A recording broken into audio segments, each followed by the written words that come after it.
Okay, so most of what we do here on the show is not, we won't go into all the awards and all of that stuff, but try to talk about the things that you don't normally talk about on talk shows. Like, Sure. one interesting thing for me is you got a group like Jefferson Airplane who became, in the modern times, Jefferson Starship. And I'm thinking one day Luke Combs is Luke Combs.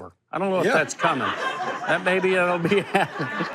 I think we're already halfway there, bud. We're rolling.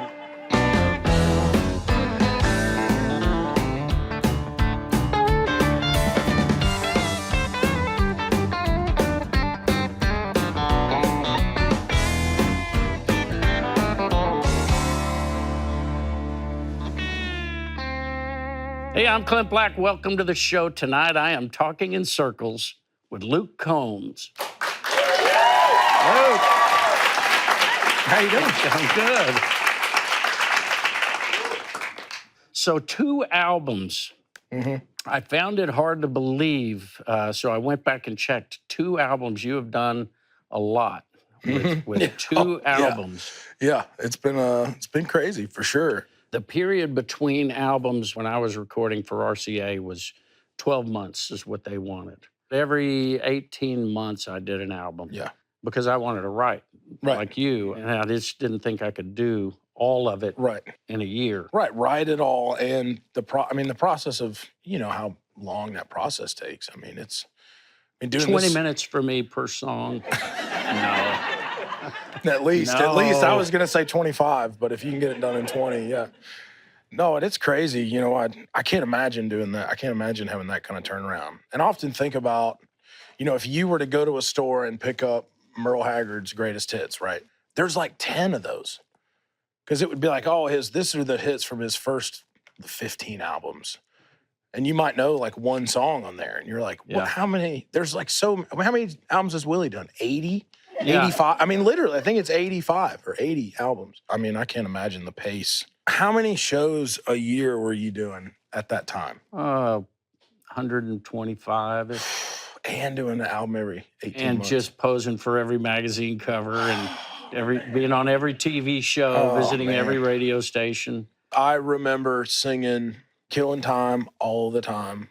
It was one of my favorites to do. It was Vince and you, and obviously Brooks and Dunn, huge for me at that time, and Garth. I mean, it was like, that was all. You couldn't turn on the radio and not hear you guys. It was a great time for me. It was. Now, I recorded for RCA for right about 10 years. And so the 90s is really, that was my time on the radio. Yeah. And I remember it being just explosive and inspiring, and just about every song I heard made me want to go write one, write one better or just as good. Wish I wrote that. Only thing wrong with that one is my name's not on it and stuff like that. It was a fantastic time. I've been really lucky when I first got my deal, it was my first album was already done.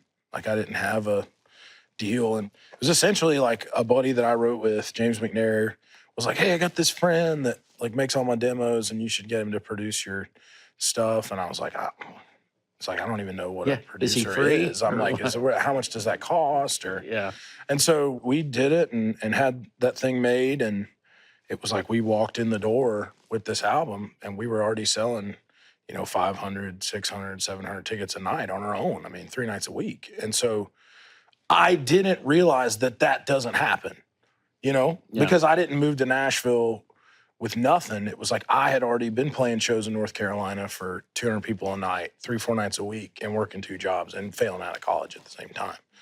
It's not easy to do. Not easy to do. But I didn't realize that was how everything worked. Like, I didn't know anything at all. And so you kind of go into it. And I think that can be a really great thing.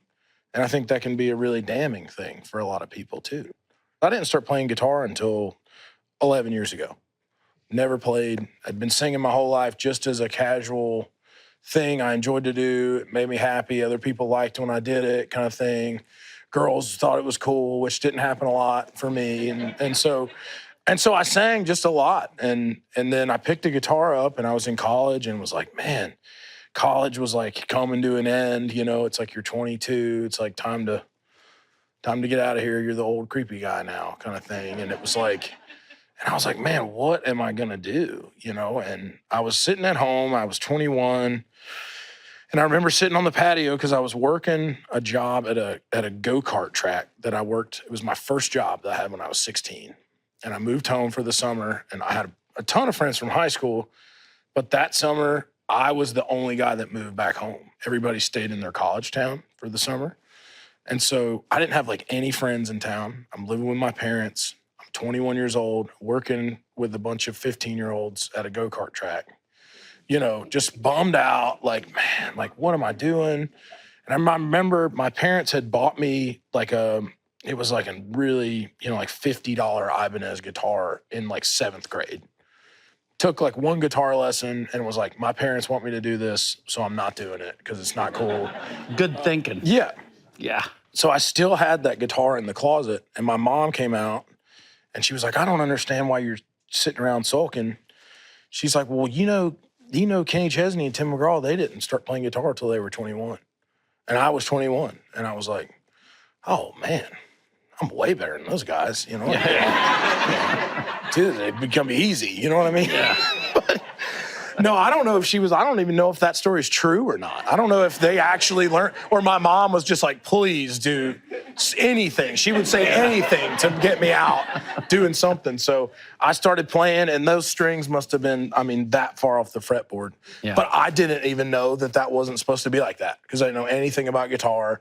I taught myself how to play, spent all summer playing on my porch, and by the next year, I mean, within 12 months, I had started writing songs and playing stuff and starting to try to book anywhere that would let me play. I moved in with my grandmother the next summer because she lived in Charlotte, which was the big city for me. And so I'd play coffee shop, open mic night, anywhere that would let me play. Solo. I would just go play. Yeah, by myself. I was never nervous because I was always so confident in my singing. You know, I didn't think I'm the best singer in the world, but I knew that people had always liked to hear me sing, even back to when I was 5 years old.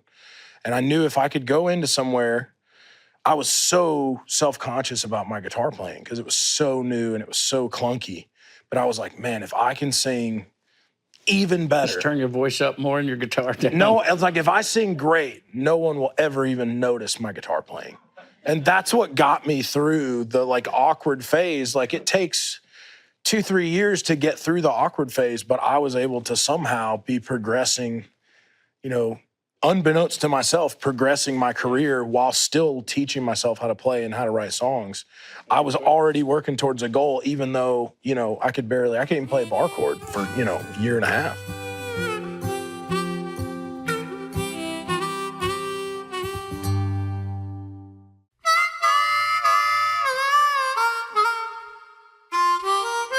When I started, I really just wanted to sing, and the guitar was just accompaniment. Mm-hmm. I never set out to be a guitar player, but as it happened with you, I just kept writing and kept playing, and eventually I learned things accidentally. And then, you know, I met Hayden Nicholas, my lead guitarist, co-writer, much like your Ray Fulcher is to you. Yep. Wrote with him most of the time. And on breaks, he would show me things. He'd go, you know, with your finger picking style, you can play this. And I'd laugh and laugh. And say, your style. It's not really a style, right? That's what I would say about myself.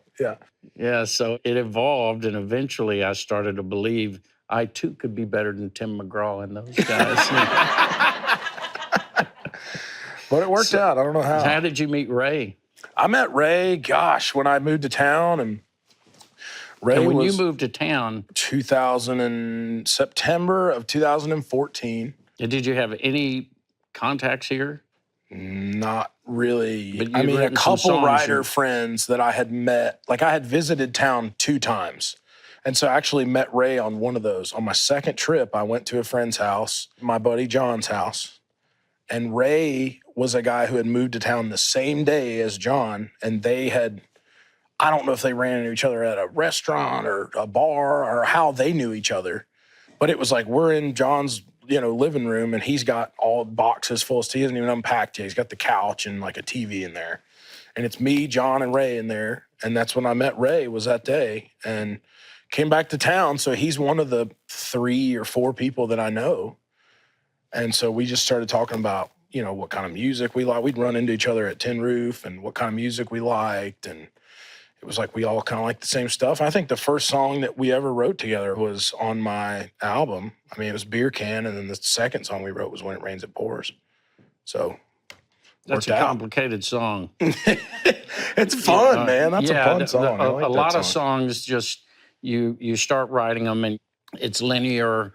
You know where you're going. You're not playing any tricks on the listener. But with that one, you had to set it up as this bad thing's happening, but it's really a good thing. And then you've got to go do that again in the second verse. And I know how you are about second verses. I am a second verse guy. I'm a big believer in it. I feel like you can lose them. You can lose them if it's not very good. Yeah, the chorus to me is like the punchline in a joke. And you have to write a setup to the same punchline twice. Yes. And so the second verse is really hard. And a lot of times it gets sloughed off. Yeah, because I feel like sometimes people, most times, I think people write verse, chorus, and then if they nail the chorus, it's like, phone it in. Chorus is the chorus, you know, don't bore us, get to the chorus is what people always say. Yeah. Which sometimes works, but like, I just can't do anything half-assed. Like, I'm not going to put something out that I don't feel like is absolutely perfect. You know? So I've never been like that. Back then, I wrote all my stuff, and I didn't do the publisher thing, so I never worked with publishers. But I knew some, and I knew how they mentored or how they would push writers, and the second verse was always critical. And as I've watched the industry evolve, I feel like some of those standards have loosened up. Definitely. As the pop stuff comes more in, pop, just by its nature, doesn't have to be as deep. Sure. And I see what you're doing and being really country and very poetic, and the lyrics are really critical. Yeah. And is it the New York Times? They're pointing at you and saying you could be the savior of country music. I view it that way. I see it that way because I hear steel guitar and acoustic guitars, and you still have the rock stuff where the power chords come in and needs all that meat on the bone. But a lot of times before you even get to that, you've got these tender moments where, oh, this is going to be a tender song. No, it's not. You know, but you take those risks, and you know, a lot of kids don't even know what a steel guitar is in there, but they know it. They like it. They like it, right? And I'm wondering just how exciting it's got to be for those session players, because they care about this music as much as we do, and how exciting it is for them to be playing country music and not pop or hip hop or whatever has been going on, whatever you want to call it. But have you had any pressure from anywhere to get less country, to pop it up or anything? I don't think I have, because I think it would be different if I would have came in with the first album, especially that I came in with. If it came out and wasn't as successful as it was, I think people would have been like, let's fix that. Let's fix it. I think if anyone puts pressure on me to do anything, it's myself, you know, because it's like I want to continue to evolve as an artist, you know, and I want to say, I'm not saying I'm going to make a David Bowie album. You know, that's just not in the cards for me. I'm not going to make a pop album. It's not going to happen, you know. But I don't want my third or fourth or fifth album to come out and go, man, I've just heard that time and time again. It's an interesting balancing act of, I've got Beautiful Crazy, Forever After All, you know, and Better Together. And it's like, those are the 3 songs that I feel like, I feel like they really, for me, encapsulate this whole time in my life, which is, you know, Beautiful Crazy I wrote 2 weeks after I met my wife. And then Better Together I wrote when I knew that I was going to ask her to marry me. And then Forever After All was after we had moved into our house and we're engaged. And so that was like each one of those hits this moment in time. And they're just so, to me, perfect for what they were meant to be. And it's like, but I also don't want to. He's like, you don't want to be the love song guy. You don't want to be the this guy. It's like, how do you be the, I already look like this, but the Golden Corral of country music. You know what I mean? Yeah, the Ryan Steakhouse. You know what I mean? Kind of thing is a little bit of everything, a little something for everybody.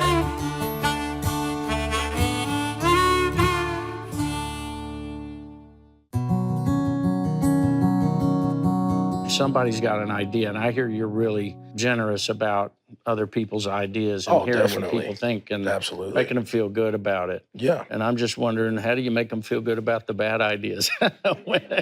I think I've gotten super lucky, like meeting Ray and one of my best buddies, Rob Wilford. He's been in my band for 6 years now, and so there's probably, on any kind of consistent basis, 15 guys that I write with, at all. And so there is no, this is really good. You know what I mean? Like, and they're not afraid to go, hey, dude, this is not very good. So it's like, and I think sometimes that human nature is kind of like, oh, let's just kind of avoid the hard thing to do. That's like, I'm a big hunter. And so it's like, even when you're in the woods, you realize that if there's a game trail, it's like that's the easiest way through the woods, because even the animals subconsciously, they don't want to go up a sheer rock face to get somewhere. They're going to go where there's not any briars. And so I think you have to be able to make yourself uncomfortable, but being able to be in a room with people who you trust and and won't take anything personally when you go, hey man, that idea is just not for me. And you tell me if this idea is not your kind of thing. And I've written some great songs that, some of my buddies have passed on, that I've ended up cutting. And they're like, man, I wish I would have wrote that, but I'm glad I didn't, because at least I was honest about it. At least I was like, that wasn't something that I got, or I didn't understand it. It turned out great, and I wish I was rich now, but I'm not, How many songs do you have compiled when you go to make a record? This time it's probably like 100. 100? Yeah, probably like 100 to. So you got a lot of spill off. You could help all your friends out with songs. Yeah. And it's hard because there is a bunch of songs that I have that I think are great. But if I got an album and it's got 14 songs on it, that's a big cut. And there's probably 10 or 15 songs that I wish were on there. And they're not necessarily not on there because I don't think they're good or that they're hits. They're just, they don't fit whatever thing or style is that I feel like I want to do or that I'm chasing. And it's hard to get especially other artists to go, well, if you didn't cut it, well, then why should I cut it? Because if it's not good enough to be on your album, then it must not be good enough to be on mine.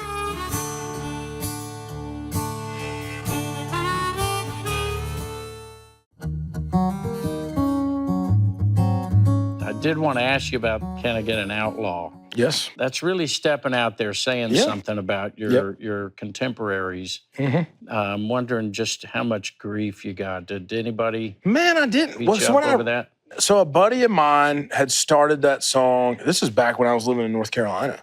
And same mindset, man. I was in that same mindset of like, man, just nothing I was hearing at the time like resonated with me at all. Besides Eric Church, I was like, man, there's a lot of stuff I don't get right now that doesn't, it doesn't make me want to, crack a cold one, dude. You know what I mean? It's like, and that's kind of what it always did. It was like, I hate to be the cliche guy, but like, I'll stand in the garage and drink beer, dude. It's like, I don't want to hear a bunch of trap beats on the radio. I just want to hear some fiddle and steel. And I fell in love with, what Eric Church was doing. And at the time, and my buddy Josh approached me with this kind of verse chorus idea that he was toying with. And I was like, dude, I feel this, man, and I never intended to write the song as like, I am the answer to the question. It was almost like posing. It doesn't feel like that. It feels like a fan. Yeah, it's like it feels like a fan looking for. Yeah, I almost wanted to say music. like there was something that wasn't there that I wanted to hear, and I guess at 23 years old, it's like that was that's the way I know how to say it. Well, you're not alone, and there's a lot of great music in that era, but it seems like the stuff we heard the most was the least country for a while. Mm-hmm. And I know I can speak for a lot of people from my generation. We're glad you're here. Appreciate that. And Appreciate that. keep it up. Yes, sir. Sure will. So I have one more question I ask every guest. When you get to heaven, if you could sing a song with anyone who's already there, who would it be, and what song would you sing? Oh, man, that's a loaded question.